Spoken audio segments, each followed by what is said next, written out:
झालेली नाही। काय काँग्रेसचा उमेदवार कोण राहील, किती लोक फॉर्म भरतायत, काय गुलदस्त्यातलं नाव आता तरी उघड होईल का?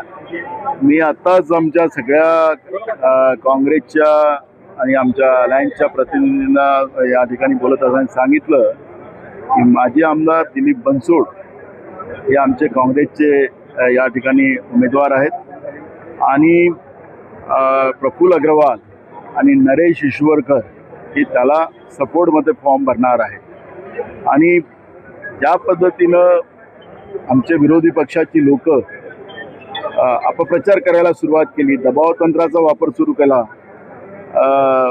मसल पॉवरचा उपयोग सुरू केला, हे भंडारा गोंदिया जिल्ह्यातली लोक त्याला एक्सेप्ट करणार नाही।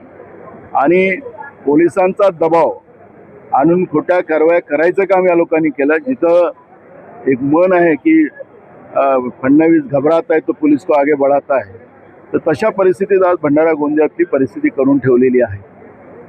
पण भंडारा गोंदियात यावेळेस काँग्रेस विचारधाराचाच उमेदवार निवडून येईल।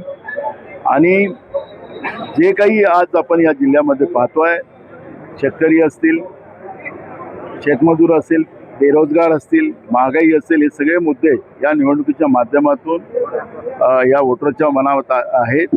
आणि वोटर यावेळेस या महायुतीच्या लोकांना ऐकणार नाही अशी परिस्थिती आहे। आणि या ठिकाणी काँग्रेस विचाराचाच उमेदवार निवडून येईल अशा पद्धतीचं चित्र आज भंडारा गोंदियात आहे।